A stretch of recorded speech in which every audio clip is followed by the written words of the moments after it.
Have you ever received a text that simply says, "Can we talk later?" And within seconds, your mind starts creating disasters?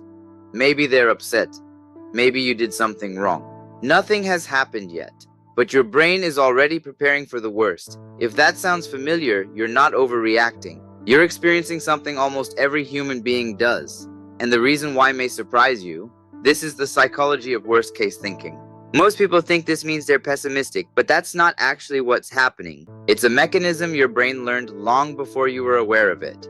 And once you understand it, you'll never see your thoughts the same way. Worst-case thinking quietly shapes your life. You hesitate, you avoid, and you replay mistakes for hours. You struggle to relax because your mind is constantly scanning for danger. It's a survival system.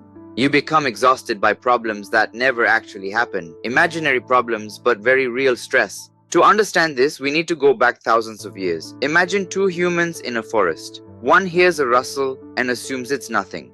The other assumes danger, a predator, a threat. Which one was more likely to survive?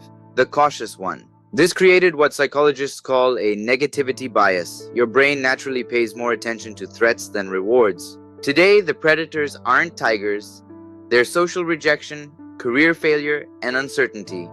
But the ancient alarm still sounds. Your brain isn't trying to make you miserable, it's trying to protect you. But protection and accuracy are not the same thing.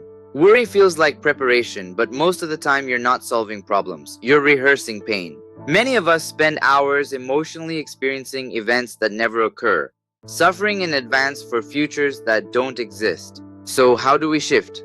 First, pause and ask, what facts do I actually know? Not assumptions, not predictions.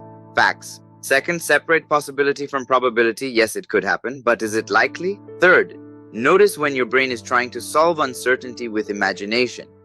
Imagination is a threat generator when fear controls it.